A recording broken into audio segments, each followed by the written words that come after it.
새벽 예배 오신 여러분, 주님의 이름으로 환영하고 또 축복합니다. 우리 다 함께 주기도문으로 예배를 시작하도록 하겠습니다. 하늘에 계신 우리 아버지, 아버지의 이름을 거룩하게 하시며 아버지의 나라가 오게 하시며 아버지의 뜻이 하늘에서와 같이 땅에서도 이루어지게 하소서. 오늘 우리에게 일용할 양식을 주시고 우리가 우리에게 잘못한 사람을 용서하여 준 것 같이 우리 죄를 용서하여 주시고 우리를 시험에 빠지지 않게 하시고 악에서 구하소서. 나라와 권능과 영광이 영원히 아버지의 것입니다. 아멘. 찬송가 412장 함께 찬양하겠습니다. 찬송가 412장 내 영혼의 그 귀 깊은 데서 함께 찬양하겠습니다. 내 영혼의 그 귀 깊은 데서 맑은 가락이 울려나네. 하늘 곡조가 언제나 흘러나와 내 영혼을 고이 싸네.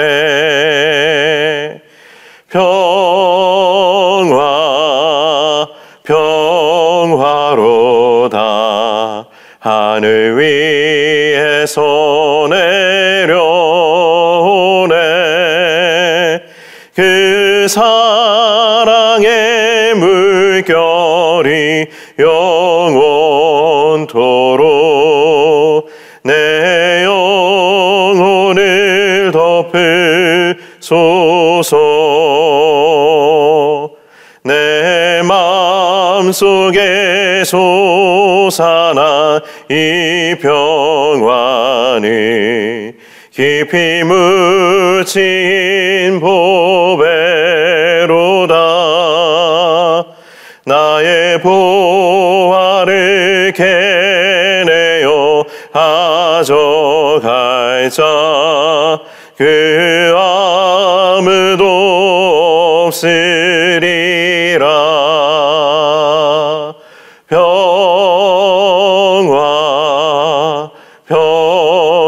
평화로다. 하늘 위에서 내려오네. 그 사랑의 물결이 영원토록 내 영혼을 덮으소서. 내 영혼의 평화가 넘쳐나며 주의 큰 복을 받음이라. 내가 주야로 주님과 함께 있어 내 영혼이 편히 쉬네.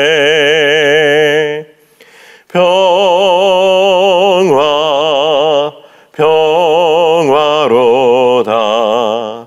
하늘 위에서 내려오네. 그 사랑의 물결이 영원토록 내 영혼을 덮으소서. 이 땅 위에 험한 길 가는 동안 참된 평화가 어디 있나. 우리 모두 다 예수를 친구 삼아 참 평화를 누리겠네.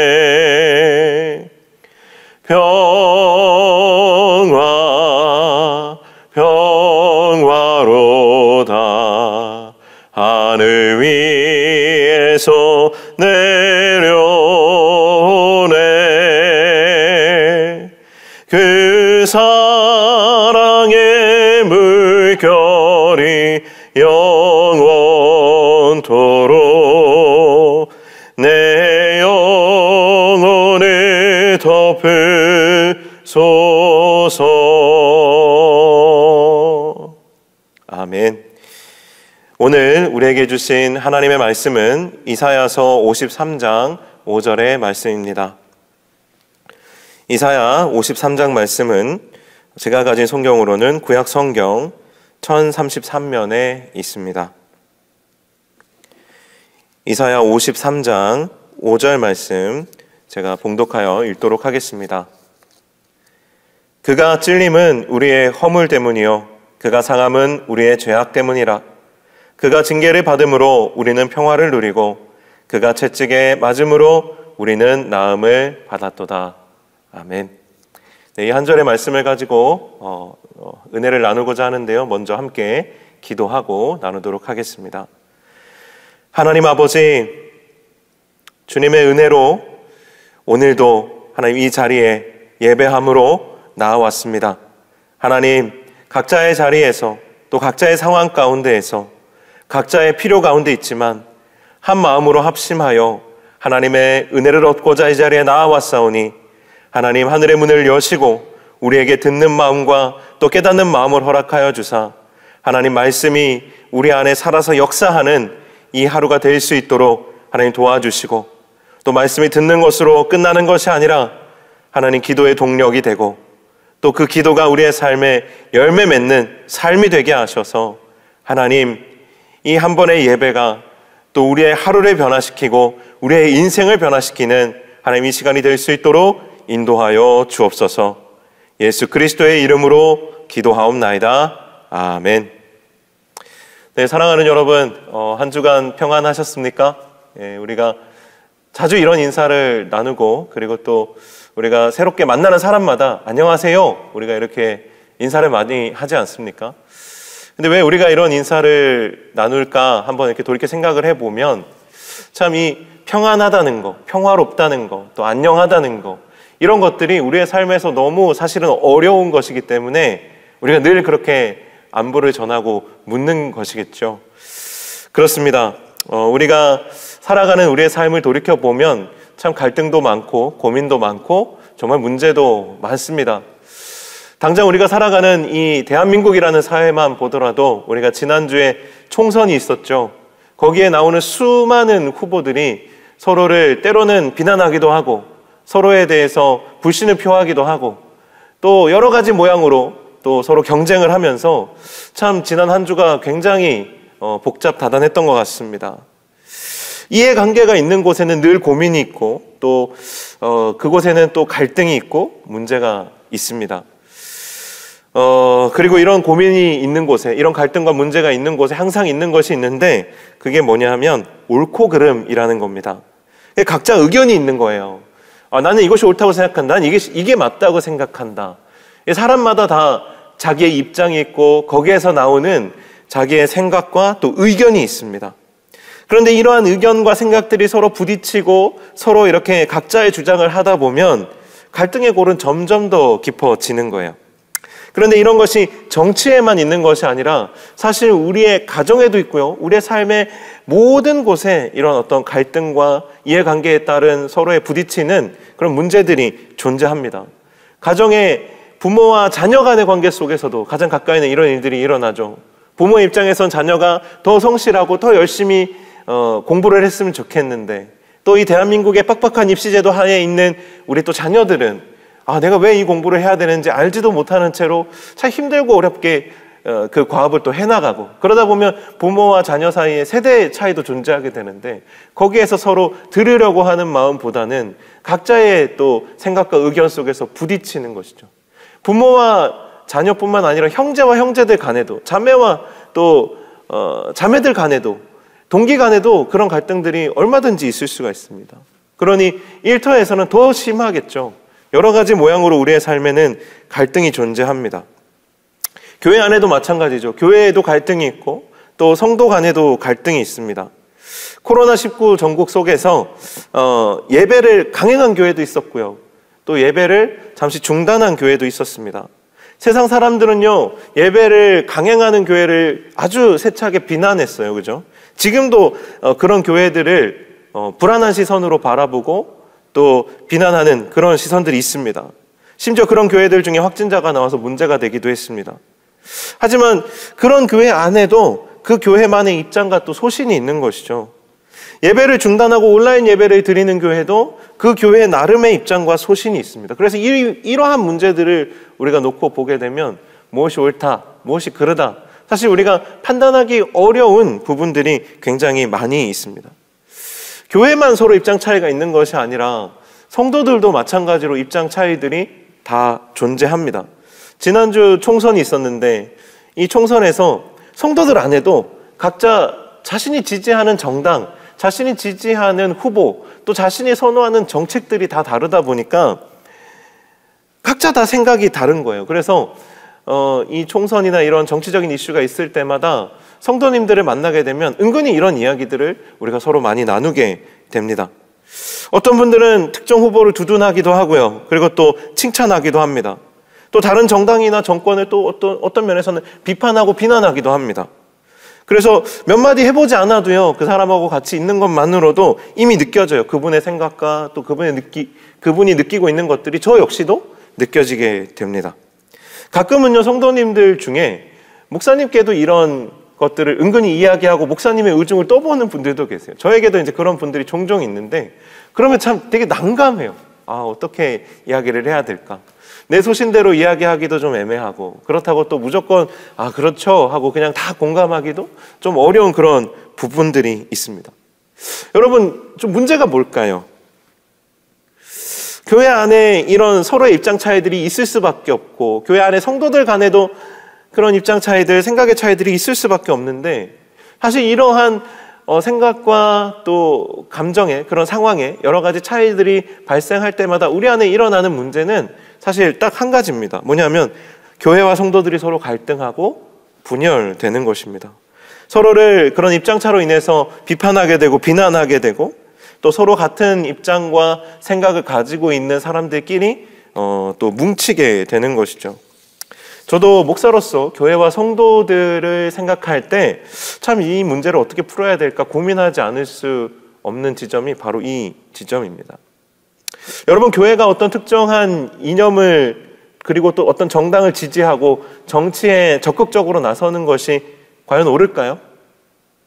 이것이 옳습니까? 라는 질문 자체도 이미 가치 판단을 요구하고 있는 것이죠. 그런데 그 이전에 우리가 한번 생각해 봐야 될 부분이 있습니다. 요즘 정치가 워낙에 진보와 보수로 이렇게 양분이 되어 있으니까요. 그렇다면 성경적 관점에서 이걸 보자는 거예요. 성경적 관점에서 이 문제를 들여다봤을 때, 그렇다면 성경은 진보 쪽을 지지하느냐, 보수 쪽을 지지하느냐. 사실 교회 안에서 얼마든지 성경의 여러 가지 구절들을 가지고 예수님은 진보셨다, 하나님은 보수셨다, 우리가 얼마든지 이렇게 개인적인 주관을 가지고 해석할 수 있지만, 목회적 관점에서 성경을 들여다보고 묵상하고 또 묵상하면 묵상할수록 성경은, 그리고 또 예수 그리스도는 절대로 진보로 설명할 수 없고, 또 절대로 보수의 어떤 논리로 또 설명할 수도 없다라는 것만 깨닫게 됩니다. 예수님의 그 공생애를 보면 알 수 있죠. 예수님은 이방인들보다 유대인들에게 먼저 복음을 전하셨어요. 보수적인 측면이 있죠. 하지만 예수님의 그 사역한 지역을 보게 되면 갈릴리 그 변방 지역에서 공생애 대부분의 사역을 진행을 하십니다. 그리고 이방 땅에도 다녀오시고요. 예루살렘 성전으로 올라가는 길에 사마리아도 그냥 지나치지 않으시고 그 우물가에 있는 여인을 만나기도 하십니다. 예수님은 보수적인 것처럼 보이기도 하시고 또 진보적인 것처럼 보이기도 하시는 것이죠. 예수님은 분명히 부자가 천국에 들어가기 어렵다라고 말씀하시지만 성경을 읽다 보면 얼마든지 선한 부자들의 모습도 많이 등장하고요.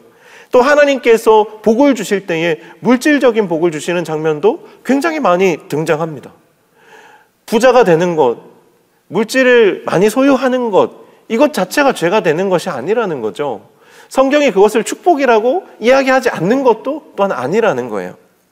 그래서 성경은, 또 예수님은, 또 하나님께서는 어떤 진보적이다, 보수적이다, 어떻게 어떤 정치적 이념이나 색깔로 이분을 설명할 수 없다라는 지점에 우리는 도달하게 됩니다. 그러나 단 한 가지 예수님께서 철저하게 싸우신 것이 있습니다. 그건 뭐냐 하면 바로 평화라는 개념입니다. 오늘 본문은 장차 올 메시아에 대해서 이사야 선지자가 예언한 그런 이제 대목 중에 한 절입니다. 그런데 참 놀라운 것은 이 메시아가 온 목적이 이렇게 기록이 되어 있습니다. 그가 찔리고 상하고 징계를 받고 채찍에 맞는 그 이유가 결국에는 우리로 평화를 누리고 또 우리로 나음을 받도록 하기 위함이라는 것입니다. 오늘 본문은 이렇게 평화에 대해서 이야기하고 있다라는 거예요. 장차 메시아가 올 텐데 그 메시아는 강력한 힘으로 통치하고 다스리고 압제하고 그런 왕이 아니라 그가 먼저 찔림을 당하고 그가 먼저 상처를 입고 그가 먼저 징계를 받고 그가 먼저 채찍에 맞을 것인데 그것이 다 우리를 대신한 것이고 우리를 위한 것이고 그것을 통해서 우리가 얻게 되는 것이 무엇이냐 했을 때 어떤 힘이나 능력이나 이런 것이 아니라 평화를 누리게 될 것이다. 나음을 얻게 될 것이다. 참 이 본문이 오늘 이 시대 우리에게 주는 의미가 새롭게 저는 다가왔습니다.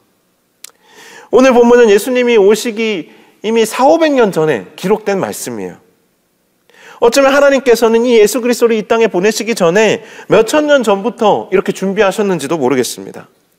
예수님은요, 늘 선을 긋는 자들과 맞서서 평화를 위해서 일하셨습니다. 하나님과 죄인 사이에 선을 긋는 율법주의자들이 있었죠. 하나님은 그들과 맞서셨습니다. 왜요? 하나님과 죄인을 화평하게 하기 위해서, 다시 그 안에 평화를 회복하기 위해서, 이 관계의 나음을 위해서, 회복을 위해서 예수님 일하셨습니다. 부자와 가난한 자들 사이에 주님은 서셨습니다. 그래서 부자들의 소유를 나누어주고 불의한 재물을 다시금부터 가난한 이들을 돌보도록 하셨습니다. 예수님의 사역에는 늘 이 땅에 양극단에 있는 사람들을 함께 묶어주고 그들을 연결짓고 그들의 관계를 회복시키고, 예수님 오셔서 이 땅에 와서 많은 사람들을 회개하게 하시고 돌이키게 하셨지만 하나님이 부자들만 돌이키게 하셨나요? 아니에요. 하나님은 가난한 자들, 죄 가운데 있는 자들, 그들도 예수 그리스도를 통해서 돌이키게 하셨어요. 예수님의 사역이 어느 특정인들만을 대상으로 하고 있지 않다라는 거예요. 하나님은 양극단에 있는 사람들을 돌이키셔서 이들이 평화롭고 조화롭게 살도록, 다시 하나님의 창조의 그 섭리대로 이들이 더불어 함께 살도록 이끌고 계시는 것이죠. 예수 그리스도를 통해서 이 깨어진 관계를 회복시키고 계시는 것입니다. 그래서 예수님의 사역에는 오늘 본문에 기록된 것처럼 그가 찔리고 그가 상하고 그가 징계를 받고 그가 채찍에 맞음으로 이 땅에 평화가 이루어지도록 예수님께서는 그렇게 사역하셨다라는 겁니다. 예수님은 처음부터 평화를 위해서 오셨습니다. 예수님이 이 땅에 성육신하셨죠. 예수님이 이 땅에 동정녀의 몸을 통해서 탄생하셨습니다. 그때에 들에서 양을 치던 목자들에게 천사가 나타났어요. 그 천사들이 이 목자들 앞에 나타나서 찬송한 구절이 있습니다. 누가복음 2장 13절과 14절 말씀이에요. 이 말씀을 우리가 들여다보면 이렇게 고백합니다. 호련히 수많은 천군이 그 천사들과 함께 하나님을 찬송하여 이르되 지극히 높은 곳에서는 하나님께 영광이요 땅에서는 하나님이 기뻐하신 사람들 중에 평화로다. 평화라는 거예요. 아기 예수의 탄생이 하늘에는 영광인데 이 땅에서 우리가 발을 디디고 살아가는 이 땅에서는 평화라는 거예요. 이 땅에 죄가 들어옴으로 인해서 아담과 하와가 서로를 비난하며 싸우기 시작했어요. 평화가 깨졌습니다. 하나님이 창조하신 피조세계와 인간의 관계가 깨어졌어요. 서로 갈등이 생겼다는 거죠. 인간은 이 세상을 개척해야 되게 됐어요. 불화가 생긴 겁니다. 사랑하는 여러분, 그런데 이 땅에 아기 예수 그리스도, 이 땅에 하나님께서 수천 년 동안 준비하신 이 메시아가 탄생할 때에 천군 천사들이 하늘에서 이렇게 노래했다라는 거예요. 하늘에는 영광이요, 땅에는 평화로다. 평화라는 거예요. 사람들은 예수님을 보고 정치적인 메시아의 역할을 해주길 바랬어요. 우리를 압제하는 이 이방인들을 몰아내어 주시고 우리 이스라엘 백성, 다윗 왕의 이 이스라엘 왕국의 영광을 재현해 주길 바랬어요. 그러나 하나님의 방식은 틀렸어요. 단지 이스라엘만의 회복이 아니라 이 피조 세계 전체의 회복을 하나님께서는 이 예수 그리스도를 통해서 이루고자 하셨던 것입니다. 온 세상에 하나님의 평화가 임하게 하기 위해서 예수 그리스도를 보내셨다라는 것이죠. 사람들은 정치적 메시아를 기대했지만 예수님이 그렇게 하시지 않은 이유는 예수님의 사명이 가난한 이들만을 위한 것도 아니었고, 부자들만을 위한 것도 아니었고, 유대인들만을 위한 것도 아니었고, 그렇다고 해서 이방인들만을 위한 것도 아니었다는 거예요. 어떤 특정 집단의 이익을 대변하기 위해서 이 땅에 오신 것이 아니었다라는 거예요. 예수님의 사역은 오직 이 땅의 평화, 이 땅의 회복, 이 땅의 화목함을 위해서 오셨다라는 것입니다. 여기에 정치가 할 수 없는 기독교의 역할이 있는 거예요. 이 땅의 평화, 가난한 자나 부자의 편을 들어주는 것이 아니라 약자나 강자의 편을 들어주는 것이 아니라 가난한 자와 부자가 평화롭게 살아가도록 하는 것, 약자와 강자가 더불어 평화롭게 살아가도록 하는 것, 이것이 기독교의 이상이라는 거예요. 진보적인 논리, 보수적인 논리에 빠지면 우리는 이 진리를 지킬 수가 없습니다. 기독교는요, 교회는요, 성도는요, 어떤 정치적인 논리에 휩쓸려서 나는 진보다, 나는 보수다, 이런 것이 아니라요, 이 땅의 평화를 위해서 기도해야 되는 거예요. 이 땅에 소외된 자들을 위해서도 기도하지만 이 땅이 서로 화목하게 지낼 수 있도록 기도해야 하는 거예요. 하나님, 이 땅에 강한 자가 없어지게 해주세요. 하나님, 이 땅에 가난한 자가 없어지게 해주세요. 이런 것이 아니라 하나님, 이 땅에 가난한 자도 있고 이 땅에 부요한 자도 있지만 이 땅에 힘이 있는 자도 있고 이 땅에 힘이 없는 자도 있지만 하나님, 이 땅이 더불어 화목하게, 더불어 평화롭게 하나님 지낼 수 있는 정말 그 하나님의 나라, 사자와 어린 양이 함께 뛰어놀고 어린아이가 독사의 굴에 손을 집어넣어도 물리지 않는 그런 하나님의 나라가 오게 하여 주옵소서. 그리스도인들의 기도는 그렇게 바뀌어야 되는 것입니다. 예수 그리스도는 그것을 위해 이 땅에 오신 것입니다. 이 땅의 사람들을 서로 화해시키기 위해서, 하나님과 이 땅을 화해시키기 위해서, 그렇게 더불어 평화를 회복하기 위해서 예수 그리스도께서 이 땅에 오신 것입니다. 그래서 기독교인들은요, 정치에 관심을 가져야 합니다. 정치에 참여하지 말라는 것이 아닙니다. 하지만 정치화되어서도 안 되는 것입니다. 상대의 입장을 볼 수 있고 들을 수 있어야 합니다. 함께 평화를 이룰 수 있어야 합니다. 내가 먼저 예수 그리스도께서 희생하신 것처럼 먼저 희생하고 섬길 수 있어야 평화를 이룰 수 있는 것이죠. 예수님께서 먼저 희생과 수고를 감당하심으로 우리가 평화를 누리고 나음을 얻는 것처럼 이 세상의 평화를 가져오는 밑거름이 될 수 있어야 이 땅의 평화의 왕으로 오신 예수 그리스도의 꽃이 우리를 통해서 이 땅 가운데 피게 되는 것입니다. 사랑하는 여러분, 우리가 사는 세상은요, 분쟁과 다툼으로 가득합니다. 나라와 나라 간에 분쟁과 다툼이 있습니다. 하지만 작게는 형제 자매 간에도 분쟁과 다툼이 있습니다. 성도 간에도 분쟁과 다툼이 있습니다. 가정에도 있고요, 부부 간에도 있습니다. 사랑하는 여러분, 화평하십시오. 평화를 구하십시오. 평화를 이루십시오. 이것이 그리스도인인 우리의 사명이며 예수 그리스도께서 우리에게 오신 가장 궁극적인 목적입니다. 주님의 평화가 저와 여러분에게, 또 이 나라와 이 민족 가운데, 또 세계와 열방 가운데 충만하기를 예수 그리스도의 이름으로 간절히 축원합니다. 아멘. 우리 함께 기도하시겠습니다. 하나님 아버지, 우리는 늘 평안을 구하고 화평을 구하고 평화를 구하지만 하나님, 이 땅은 어제나 오늘이나 또 내일도 여전히 수많은 이해관계로 인한 다툼과 또 원망과 시비가 가득합니다. 하나님 아버지, 우리가 누군가의 편에 서서 누군가의 이익을 대변하는 것이 아니라 하나님, 이 땅을 화목하게 하는, 이 땅에 예수 그리스도의 평화를 전하는 삶을 살아가는 그리스도인들이 되게 하여 주시옵소서. 그리하여 하나님, 이 땅의 교회가 정치화되고 이 땅의 성도들이 우왕좌왕하는 것이 아니라 이제는 예수 그리스도 안에서 이쪽과 저쪽을 이어주고 그들을 화해시키며 하나 되게 하는 이 땅의 빛과 소금으로서의 역할을 감당하는 한국교회와 또 성도가 되게 하여 주옵소서. 또한 하나님, 우리가 큰 것만 생각할 것이 아니라 오늘 우리가 살아가는 가정에서의 삶 가운데에서도, 부부관계 속에서도, 부모와 자식 간의 관계 속에서도, 형제 자매와의 관계 속에서도, 성도와 성도 간의 관계 속에서도, 이웃과의 관계 속에서도 주님의 평화를 일구어내는 참 그리스도인들이 될 수 있도록 주님 인도하여 주시옵소서. 오늘도 우리 가운데 함께 하시기를 간구하오며 예수 그리스도의 이름으로 기원하옵나이다. 아멘.